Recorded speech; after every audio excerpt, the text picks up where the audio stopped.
Hello viewers, আজকে আরেকটি নতুন ভিডিও নিয়ে আমি আপনাদের সামনে এসেছি। আজকে যে মেডিসিনটি সম্পর্কে আমি আপনাদেরকে বলবো সেটি হচ্ছে কাইমোরাল-4।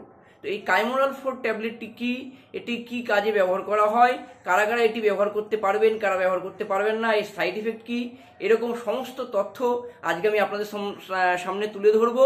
আমি ফার্মাসিস্ট পার্থসারথী ঘোষ, আর আপনারা দেখছেন মেডিটক স্টুডিও। তো বন্ধুরা, এই ভিডিওটি ভালো মতো দেখুন। যদি ভিডিওটি ভালো লাগে অবশ্যই একটি লাইক দিয়ে দেবেন এবং আমার চ্যানেলটিকে সাবস্ক্রাইব করে দেবেন। তো বন্ধুরা চলুন আজকে কিন্তু নতুন শেখা যাক।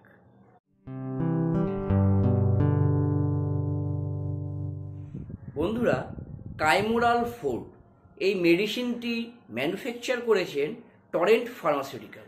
তো এর একটি স্ট্রিপে 20টি ট্যাবলেট থাকে। এই 20টি ট্যাবলেটের দাম হচ্ছে 420 টাকা। অ্যাকচুয়ালি এই দাম স্থান অনুযায়ী ভ্যারি করে, তো মোটামুটি অ্যাপ্রক্সিমেট এর দাম হচ্ছে 420 টাকা। তো এবার এই মেডিসিনটির আমরা কম্পোজিশন কী আছে সেটি একটু জেনে নিই। এই মেডিসিনটির মধ্যে যে অ্যাক্টিভ ইনগ্রিডিয়েন্টস আছে সেটি হচ্ছে ট্রিপসিন এবং ক্রাইমোট্রিপসিন। তো এই ট্রিপসিন কাইমোট্রিপসিন হচ্ছে একটি প্রোটিওলাইটিক এনজাইম। তো এই ট্রিপসিন এবং কাইমোট্রিপসিন এই মেডিসিনটিতে থাকে এবং এটির স্ট্রেংথ হচ্ছে 1,00,000 IU। একটা কথা বলে রাখা দরকার এক্ষেত্রে, যে আমরা যখন কোনো মেডিসিনের নর্মাল কোনো মেডিসিন বা ড্রাগের যখন মেজারমেন্ট করি স্ট্রেংথ, তখন আমরা সেটা এমজিতে বলি। যেমন প্যারাসিটামল 650 mg বা প্যান্টোপ্রাজোল 40 mg। তো এগুলো আমরা এমজিতে মেজারমেন্ট করি। কিন্তু যখন আমরা কোনো হরমোন, ভিটামিন, এনজাইম, ভ্যাকসিন এইসবের স্ট্রেংথ মেজারমেন্ট করব, তখন কিন্তু সেটা আর এমজিতে করা হয় না, তখন সেটা করা হয় আইইউতে। এই আইইউর ফুল ফর্ম হচ্ছে ইন্টারন্যাশনাল ইউনিট। তো এই আইইউতে এটা মেজারমেন্ট করা হয়।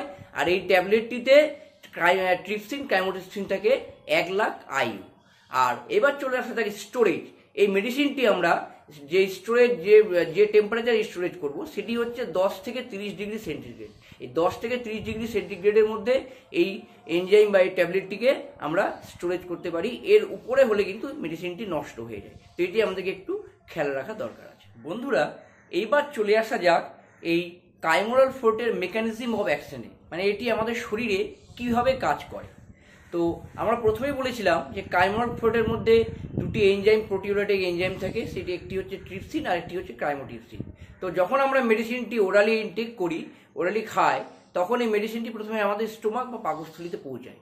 এবার পাকস্থলীতে যাওয়ার পরে কি করে, এই ট্রিপসিন এবং কাইমোট্রিপসিন এনজাইমগুলি আমাদের স্টোমাকের মধ্যে যে প্রোটিন আছে সেই প্রোটিনগুলোকে ছোট ছোট পার্টে বিভক্ত করে, ছোট ছোট পার্টে বিভক্ত করে, এবং এর ফলে এই প্রোটিনগুলো খুব সহজে আমাদের ব্লাডের সঙ্গে মিশে যায়।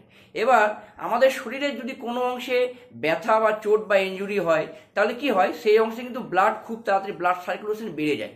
এবার সেই অংশে যখন ব্লাড সার্কুলেশন বেড়ে যায়, তখন কি হয়, আমাদের এই প্রোটিনগুলো ছোটো ছোটো যেগুলো আমাদের স্টোমাকে ভাঙছে, সেই প্রোটিনগুলো খুব সহজেই ব্লাডের মধ্যে অ্যাবজর্ব হয়ে সেই আমাদের টার্গেট পয়েন্টে খুব তাড়াতাড়ি পৌঁছায়, এবং আমরা তার ফলে সেখানে পৌঁছে আমাদের টার্গেট পয়েন্টে তাড়াতাড়ি পৌঁছে আমাদের যে শরীরের যে সমস্যাটি হয়েছে, ইনজুরি বা ব্যথা বা ফলা, সেটিকে তাড়াতাড়ি ঠিক করে। তো এইভাবে আমাদের ট্রিপসিন এবং কাইমোট্রিপসিনটা কাজ করে। এটাই হচ্ছে এর মেন মেকানিজম অফ অ্যাকশন। বন্ধুরা, এবার জেনে নেওয়া যাক এই কাইমোরাল-4 ইউজ সম্পর্কে, কি কি ক্ষেত্রে এই ট্যাবলেটটি আমরা ব্যবহার করতে পারবো। তো এই কাইমোরাল-4 ট্যাবলেটটি হচ্ছে একটি অ্যান্টি ইনফ্লামেটরি ট্যাবলেট। তো আমাদের শরীরে কোনো জায়গায় যদি ইনজুরি হয়, ব্যথা হয়, ফুলে যায়, এসব ক্ষেত্রে কিন্তু আমরা এই ট্যাবলেটটিকে ইউজ করতে পারবো।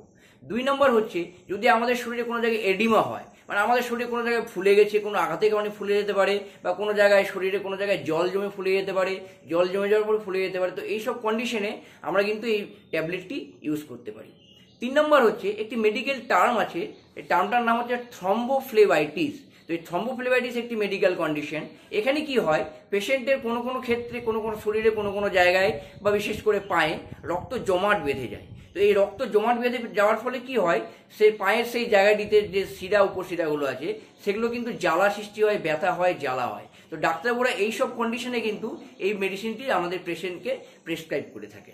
4 নম্বর হচ্ছে, যদি আমাদের দাঁত ব্যথা হয়, ডেন্টাল সার্জারি হয়, তো এই সার্জারির পর ডাক্তারবাবুরা কিন্তু ব্যথা তাড়াতাড়ি কমানোর জন্য এই মেডিসিনটি পেশেন্টদেরকে প্রেসক্রাইব করে থাকে। 5 নম্বর হচ্ছে, যারা গাইনোকোলজিস্ট আছেন তারা যদি কোনো ইউটেরাসে অপারেশন হয়, ইউটেরাসে সার্জারি হয়, এই ইউটেরাস সার্জারির ক্ষেত্রে সার্জারির পর সেটিকে ভালো করার জন্য কিন্তু এই মেডিসিনটি খুব ইউজ করে থাকেন। শুধু ইউটেরাস সার্জারি নয়, যাদের ধরুন যে সিজারে বাচ্চা হয়, সিজার হওয়ার পর এই সিজারের অংশটি কিন্তু ফুলে থাকে, ব্যথা হয়, সেই অংশটি যাতে তাড়াতাড়ি ঠিক হয়ে যায় সেই জন্য কিন্তু ডাক্তারবাবুরা এই মেডিসিনটি প্রেসক্রাইব করে থাকেন। 6 নম্বর হচ্ছে এই সিজার, ইউটেরাস এগুলো ছাড়াও আরও যদি অন্যান্য যে সার্জারিগুলো আছে, যে কোনো সার্জারি, এইসব সার্জারির ক্ষেত্রে কিন্তু ব্যথা কমানোর জন্য, মানে পোস্ট অপারেটিভ যে ব্যথাগুলো হয় সেগুলো কমানোর জন্য কিন্তু ডাক্তারবাবুরা হামেশাই এই ট্যাবলেটটি, কাইমোরাল 4 ট্যাবলেটটি আমাদের প্রেসক্রাইব করে থাকেন। 7 নম্বর হচ্ছে যদি কারো চোখের সার্জারি হয়, চোখের সার্জারি পরও কিন্তু ডাক্তারবাবুরা এই মেডিসিনটি আমাদের প্রেসক্রাইব করে থাকেন। 8 নম্বর হচ্ছে যদি কারো শরীরে ইনজুরির ফলে, আঘাতের পরে যদি কোনো জায়গায় ব্লাড ক্লট হয়ে যায়, সেই ব্লাড ক্লট, রক্ত জমাট বেঁধে যায়, সেই রক্তগুলোকে তাড়াতাড়ি তরল করার জন্য এই মেডিসিনটি কিন্তু খুব ইউজফুল। তো সেই সব ক্ষেত্রে ডাক্তারবাবুরা কিন্তু এই মেডিসিনটি আমাদের প্রেসক্রাইব করে থাকেন। আর 9 নম্বর হচ্ছে যদি কারো ব্রঙ্কাইটিস হয়, ব্রঙ্কাইটিসের জন্য কিন্তু ডাক্তারবাবুরা এই মেডিসিনটি প্রেসক্রাইব করে থাকেন। তো ব্রঙ্কাইটিস হলে এই মেডিসিনের কাজ কি? ব্রঙ্কাইটিস হলে আমাদের লাংসের মধ্যে যে কফ জমে থাকে সেই কফগুলোকে তরল করার জন্য এই মেডিসিনটি কিন্তু ইউজ করা হয়। তো এই সব ক্ষেত্রে ডাক্তারবাবুরা কিন্তু অনেক ক্ষেত্রে এই মেডিসিনটি আমাদের ইউজ করে, মানে প্রেসক্রাইব করে থাকে। বন্ধুরা, এবার জানা যাক এই মেডিসিনটির কন্ট্রা ইন্ডিকেশন সম্পর্কে, মানে কোন কোন পেশেন্ট বা কারা কারা এই মেডিসিনটি ইউজ করতে পারবেন না। তো 1 নম্বর, যারা প্রেগনেন্ট ওমেন তারা কিন্তু এই মেডিসিনটি ইউজ করতে পারবেন না। 2 নম্বর, যারা ল্যাকটেটিং মাদার, বাচ্চাদেরকে দুধ পান করান, তারাও কিন্তু এই মেডিসিনটি ইউজ করতে পারবেন না। শুধুমাত্র সিজারের পর পোস্ট অপারেটিভ ব্যথা কমানোর ক্ষেত্রে ডাক্তারবাবুরা এই মেডিসিনটি প্রেসক্রাইব করেন, কিন্তু কোনো প্রেগনেন্ট মাদার বা ল্যাকটেটিং মাদার এই মেডিসিনটি কিন্তু ইউজ করতে পারবেন না। 3 নম্বর হচ্ছে যদি কারো লিভার ডিজিজ বা কিডনি ডিজিজ থাকে, তারা কিন্তু এই মেডিসিনটি ডাক্তারের পরামর্শ ছাড়া কোনো মতে ইউজ করতে পারবেন না। 4 নম্বর হচ্ছে যদি কারো ব্লাড ডিসঅর্ডার থাকে, যেমন থ্যালাসেমিয়া, হিমোফিলিয়া, এরকম যদি কারো ব্লাড ডিসঅর্ডার থাকে, তাহলে কিন্তু তারা এই মেডিসিনটি ব্যবহার করতে পারবেন না। ব্যবহার করলেও তাদেরকে আগে ডক্টরের পরামর্শ নিতে হবে। আর 5 নম্বর হচ্ছে যাদের এই মেডিসিনে অ্যালার্জি আছে, তারা কিন্তু এই মেডিসিনটি ব্যবহার করতে পারবেন না। তো এই সকল ক্ষেত্রে এই সব পেশেন্টরা বা এইসব ব্যক্তিরা মেডিসিনটি কিন্তু ইউজ করতে পারবেন না। বন্ধুরা, এইবার জেনে নেওয়া যাক এই মেডিসিনটির সাইড এফেক্ট সম্পর্কে। তো আমরা যেখানে প্রথমেই বলেছি যে এই মেডিসিনটি হচ্ছে একটি এনজাইম প্রিপারেশন, তাই জন্য এর সাইড এফেক্ট কিন্তু অন্যান্য মেডিসিনের তুলনায় অনেক কম।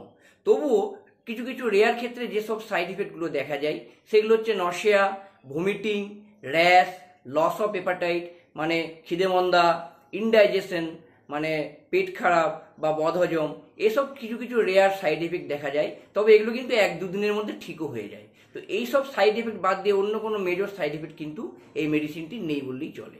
এবার জেনে যাওয়া যাক যে ডোজ, কিভাবে আমরা এই মেডিসিনটি খাবো। তো এর মেন যে ডোজ সেটি হচ্ছে 1টি করে ট্যাবলেট দিনে 2 বার খাওয়ার আগে। এটি হচ্ছে এই ট্যাবলেটটির অ্যাকচুয়াল ডোজ। কিন্তু কিছু কিছু ক্ষেত্রে যদি কোনো পেশেন্টের ইনজুরি অনেক বেশি থাকে, সেসব ক্ষেত্রে কিন্তু ডাক্তারবাবুরা 1টি করে ট্যাবলেট দিনে 3 বারও খেতে বলে। তবে এর অ্যাকচুয়াল ডোজ হচ্ছে 1টি করে ট্যাবলেট দিনে 2 বার খাওয়ার আগে। তো বন্ধুরা, আজকে এই কাইমোরাল 4 ট্যাবলেটটি সম্পর্কে আমি আপনাদেরকে জানালাম। এরপরেও যদি আপনাদের কিছু জানার থাকে আমার এই কমেন্ট বক্সে অবশ্যই কমেন্ট করবেন, আমি আপনাদেরকে যথাসাধ্য উত্তর দেওয়ার চেষ্টা করব। আর নতুন দর্শক যারা আমার এই চ্যানেলটিকে দেখছেন তারা অবশ্যই একটি লাইক দিয়ে দেবেন, আমার চ্যানেলটিকে অবশ্যই সাবস্ক্রাইব করে দেবেন। কারণ আপনারা যদি চ্যানেলটিকে সাবস্ক্রাইব করে দেন তাহলে এরপরে যে নতুন নতুন ভিডিওগুলো আসবে আপনারা দেখতে পাবেন। তো বন্ধুরা, আজকে এটুকুই। নমস্কার।